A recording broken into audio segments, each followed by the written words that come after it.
আচ্ছা, আমি যদি আপনাদের একটা জিনিস দেখাই বাংলাদেশ ক্রিকেটের, ইমন এবং তানজিদ কিন্তু ভালোই সাবলীলভাবে ক্রিকেট খেলতেছিল। হঠাৎ এই বলটা দেখেন, যে বলটায় তারা আউট হলো, এই ক্যাচ আউট। আমাদের ম্যাক্সিমাম ব্যাটসম্যানরা যখন ক্যাচ আউট হয় তখন দেখবেন যে ব্যাট আর আপনার হাতের যে গ্লাভস, এইটা কিন্তু ঠিকমতো গ্রিপ হয় না। এই একটা কারণের জন্যই কিন্তু ম্যাক্সিমাম ব্যাটসম্যান ক্যাচ আউট হয়। তারা হাফ শট খেলে অথবা ব্যাট হাত থেকে ফসকে যায়। আর ব্যাট দেখবেন যে আপনারা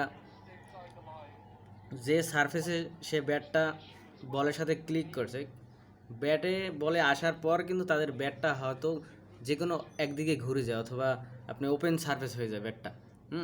তখন দেখবেন আপনারা উপরে সোজা উপরে ক্যাচ উঠে যায়।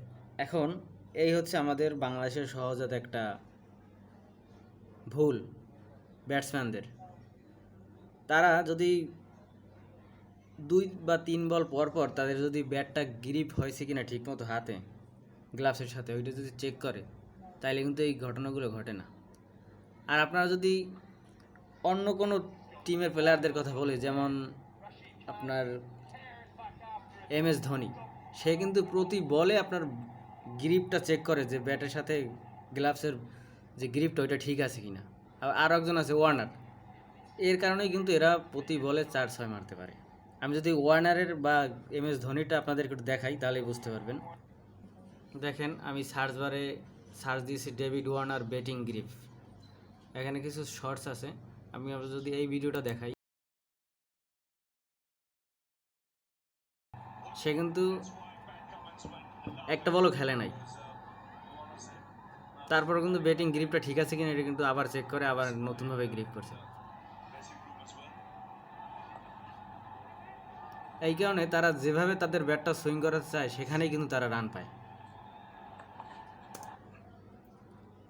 দেখেন, এখন আপনাদের দেখাবো MS ধোনির বিষয়টা। 42 বলে 60 রান। এখন কিন্তু তার ব্যাটিং গ্রিপটা সে কিন্তু ঠিক করে নি। পরের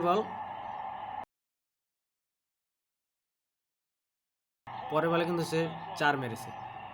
সাথে সাথেই দেখেন ব্যাটিং গ্রিপটা আবার কিন্তু ঠিক করে নিচ্ছে। একটা বল খেলার পরেই আবার সে ব্যাটিংটা গ্লাভসটা আবার ঠিক করে নিচ্ছে।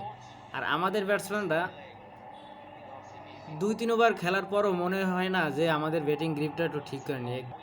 MS ধোনির কথা যদি বলি, তাহলে আপনারা দেখবেন যে যখন লাইভ খেলা হয় তখন দেখবেন যে সে প্রতি বলে বলে এইটা ঠিক করে নিত, প্রতি বলে ঠিক করতো।